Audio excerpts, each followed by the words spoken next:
This feels very strange. It really does feel strange.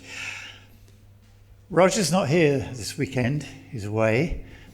But if he was here, what would he say?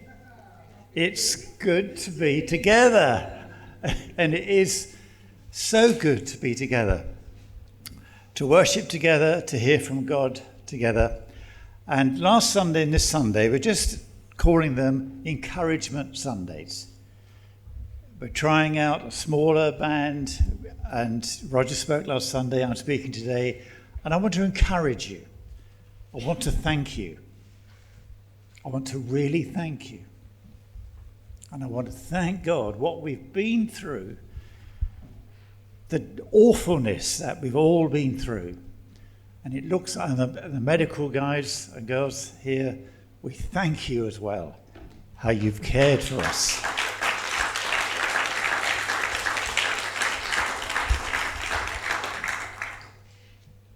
It was in March 2020 when we had our last kind of real-time meeting. March 2020. The 15th of March it was. And can anybody remember who was speaking on the 15th of March? Meg? Ginny Burgeon from Sheffield. She was invited to come and speak, and her subject was A Time to Look Different. That was her subject. What it means to be the church. What do we look like as a church, and what does it look like when we walk out in the Spirit? And that sermon is still online. You can see it, you can view it on YouTube. And it makes interesting hearing and viewing, and to appreciate what Ginny was saying. Because whoever thought it would be 18 months later before we gather as we are this morning? Whoever thought that? During this unprecedented time, a word that's been kind of overused, but it has been unprecedented. In our lifetime, we haven't gone through such a time as this. And it's happened, and it's affected us all, adults and children. Children, do you remember when you couldn't get to school? Do you remember when your classes were in the kitchen at home or in the around the dining room table? Parents, do you remember those days when you were trying to perhaps work from home and still teach your children at the same time, and the day just seemed an eternity each day? The physical restrictions we all lived through, keeping to our limited outings. And where we lived, we could see people walking.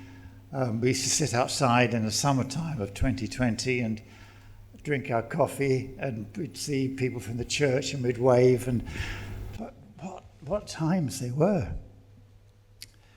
But we were unable to visit friends, unable to go into other people's homes, unable to visit family. And every one of us, we could make a list of those awful events that affected us and the restrictions that we had to endure. And in many ways, we still do endure them. Loved ones in hospital, alone, not being able to have visitors, and many families not being able to say a final farewell to a loved one in a hospital or in a nursing home. And I'm sure there's folk here, well, I know there's folk here, in our family, in my family, that was the case. My mother-in-law was unable to see her sister, although she went to the hospital and she was not allowed in. And her sister, sadly, has now passed away. But with all that, I feel so honoured and privileged to be an elder in this church. Our links with the community grew stronger despite the restrictions. This was a time to look different as a church. At the Bridge Cafe, we took the cafe to the community, each week visiting around 40 folk with a newsletter and a piece of homemade cake, chatting on the doorsteps, chatting through the front windows in all weathers, horizontal rain and blazing heat as well. And for some of our contacts, it was the essential contact of the week. They looked forward to it. Oh, here comes Gail, here comes Chris, here comes the Bridge Cafe. Oh, here's the news sheet. I wonder what's happening in King's Church. We even did an 80th anniversary of the Battle of Britain street party. And we had musicians and we had cake and we had Vera Lynn songs, not Vera Lynn in person, but Vera Lynn songs round at Northside. We'll meet again. And tears were rolling down people's faces because they were so desperate to meet again. These old folk, they couldn't go and visit their neighbours, couldn't go in for coffees and things. Every week we could all tune into Zoom or onto YouTube on a Sunday morning and worship together, listen to great preachers, pray together, be together, even in the isolation of our own home. So I would like to say to you all a huge thank you. Thank you for all of you that made this possible. The worship teams recording in their own homes, sometimes with their children singing with them. The host each Sunday morning, linking the meeting together. Do you know, I have to say, I truly admire television presenters now because they make it look so easy. I tell you, being the host, you start it, you stop it, you keep recording, you say, no, I've said the wrong thing, go back. It took hours. And you had to listen to everything beforehand, and then, oh man, I thank you for that. Alex Jones makes it look so easy on the One Show when she hosts. But I tell you, it's not easy. The preachers over the last 18 months, I can tell you it's not easy preaching to a small green light on the top of your computer screen. And you think that's the church. I'm preaching to a little green light. And the temptation is to look at the screen because the camera is showing you on the screen. So the temptation is to just look down, which makes the viewers think we're not looking at you. Because we didn't have auto cues, we just had sometimes a phone or an iPad or a computer in our kind of upstairs bedrooms and in our back rooms. But thank you for all of those who did that. Roger's regular pastoral updates. It was like he visited us in our own home every time he made one. It was kind of Roger coming into the house. Maintaining that vital connection and keeping us in touch. The trustees' meetings, they still continued on Zoom. Trustees meeting together, making minutes, referring any other business and writing all their minutes up. The trustees still met. We even had an alpha course. Two alpha courses. We had a youth alpha and an alpha for not so young, but still pretty young. And we had weekly prayer meetings, Thursday morning prayer meetings, Wednesday evening revival meetings. Church continued, although it looked different. It was a time to look different. In the hub, we had meal share, and I think I've heard, Paul would correct me here, I think we made 1,000 hot meals. 4,500. 4,500 meals were prepared and given away at meal share. Trays of food were given away. The church looked different, and it was a time for us to look different. We did it. We did it, and thank you. Thank you for those of you who edited and spliced all the sermons and the hostings and put it all together.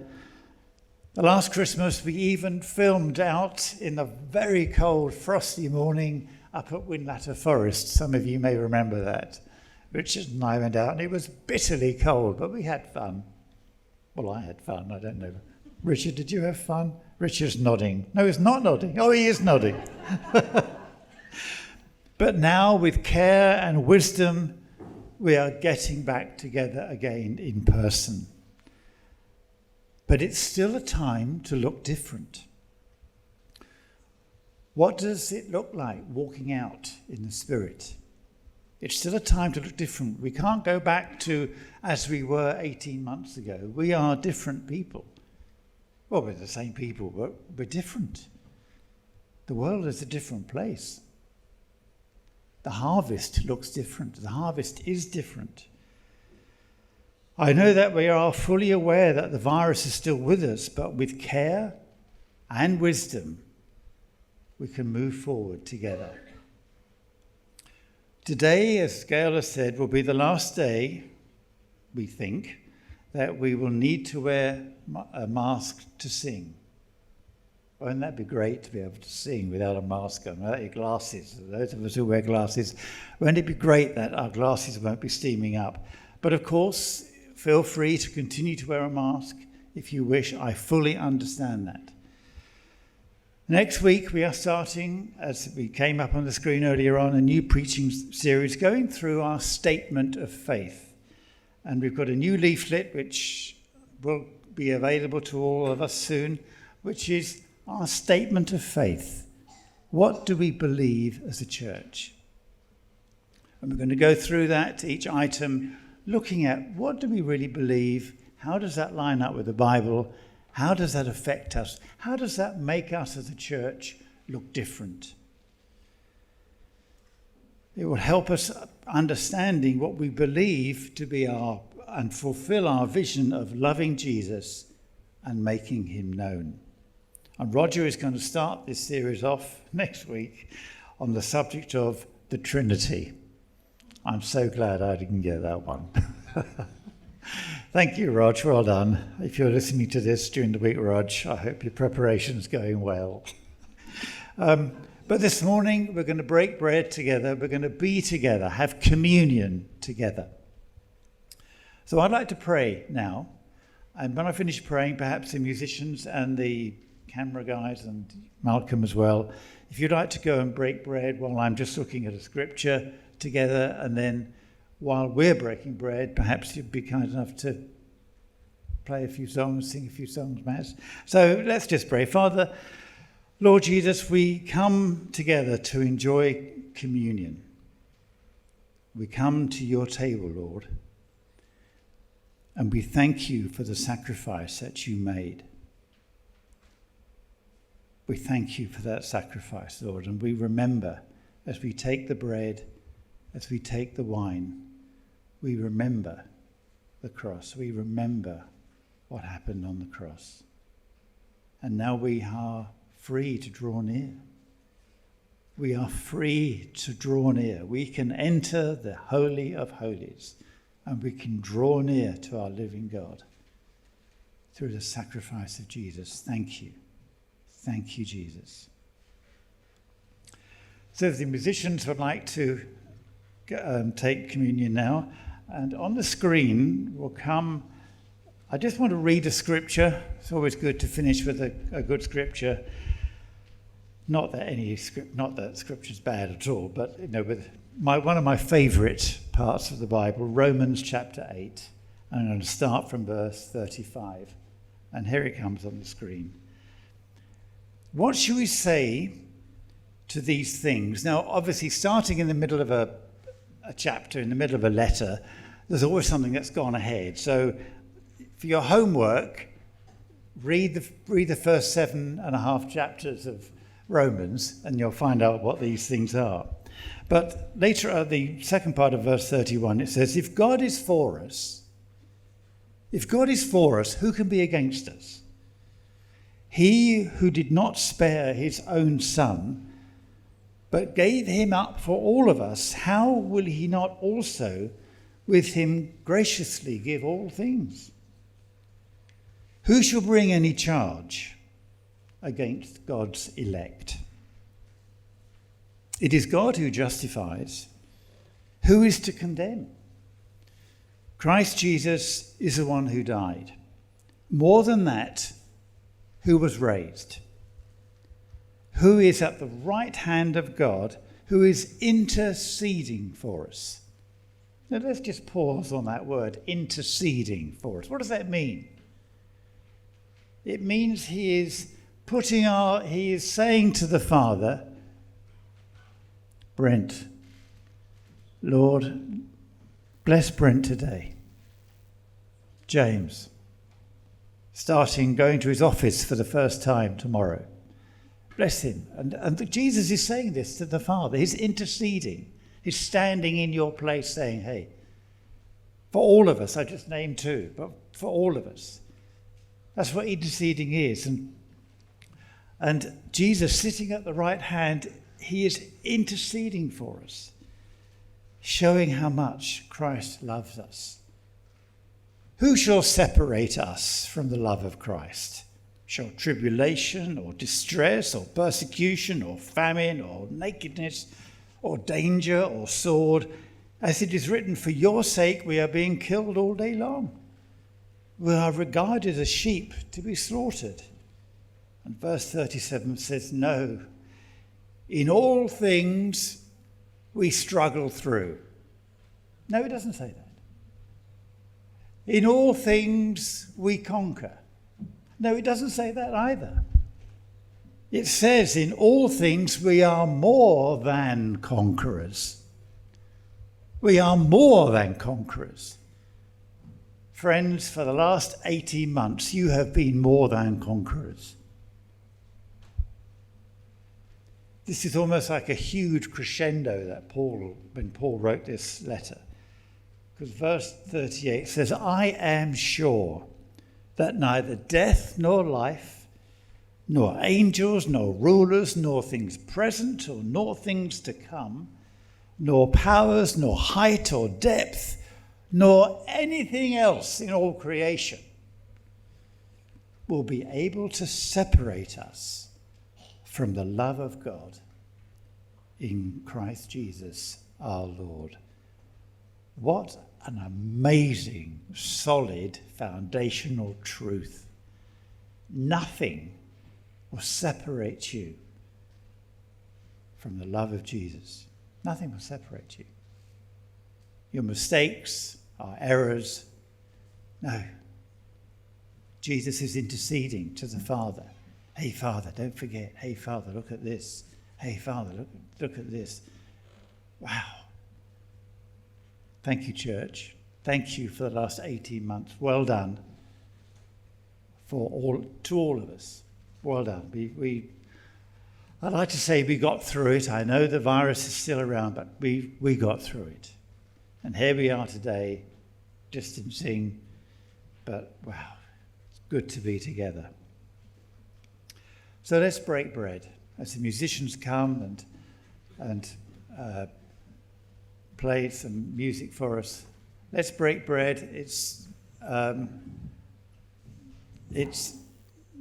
a cup each, isn't there, Paul? There is a cup each. There's a cup each, and there's some bread all pre-cut, so just take one piece of bread and one cup.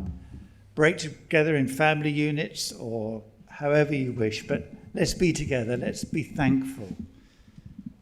Let's be thankful for how he has sustained us in these last few months. Thank you, church. Thank you, King's Church.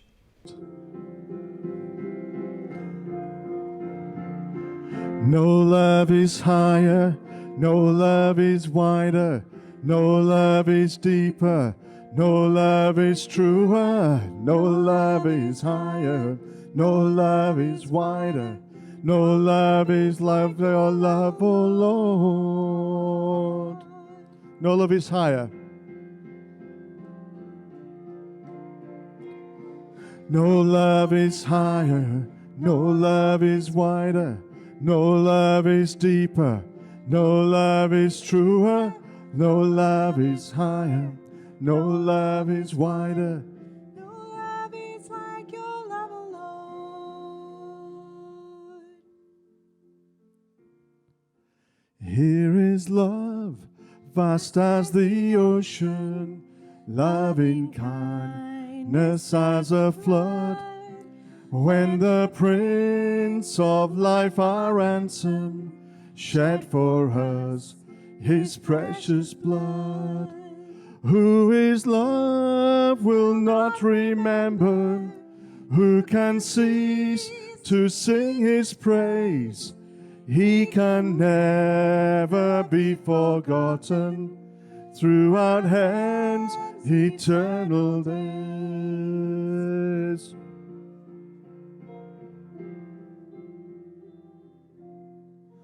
On the mount of crucifixion, fountains open deep and wide. Through the floodgates of God's mercy flowed a vast and gracious tide.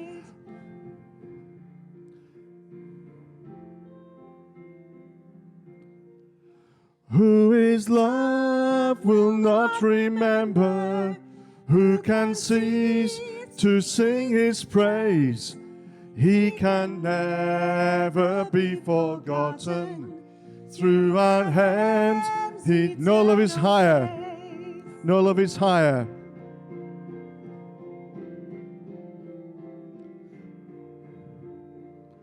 No love is higher, no love is wider, no love is deeper, no love is truer, no love is higher, no love is wider, no love is like your love, Lord.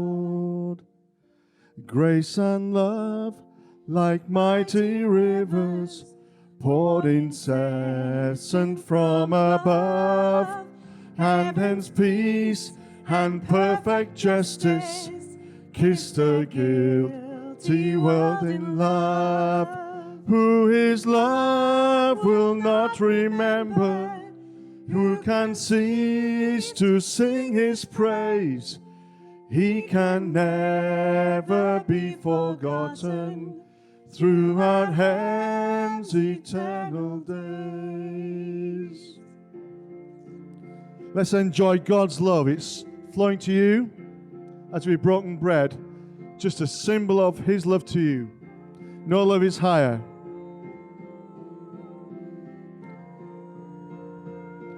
No love is higher, no love is wider, no love is deeper, no love is truer, no love is higher, no love is wider, no love is like your love, O Lord.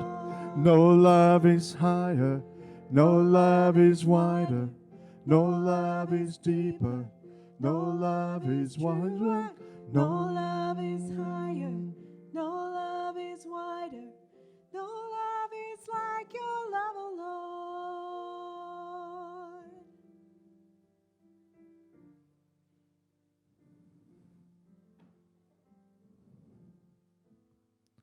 So what can I say?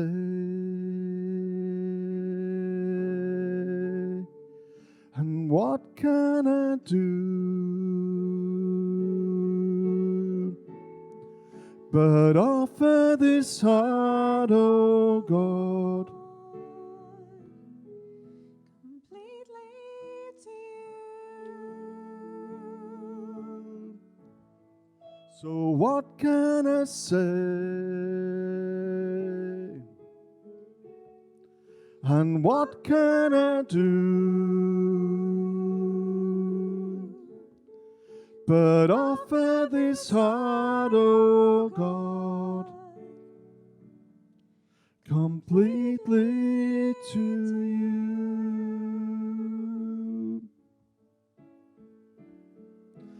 You stood before creation, eternity in your hand. You spoke the earth into motion, my soul now to stand. You stood before my failure and carried the cross for my shame. Sin weighed upon your shoulders, my soul now to stand. So what can I say? What can I do? But offer this heart, oh God, completely to you. So I'll walk upon salvation, your spirit alive in me. There's life that declare your promise, my soul now to stand. So what can I say? What can I do but offer this life, oh Lord, completely to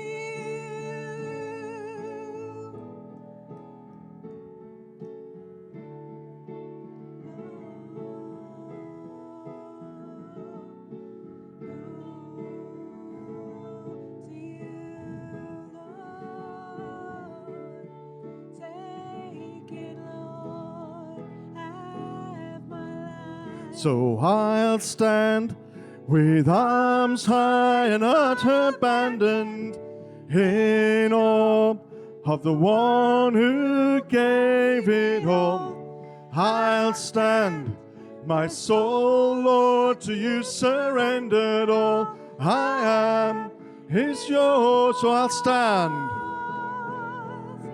I'll stand with arms high and heart abandoned in awe of the one who gave it all. I'll stand, my soul, Lord, to you surrendered all. I am is yours, all I am. Oh, all I am is yours. All I am is yours. So what can I say?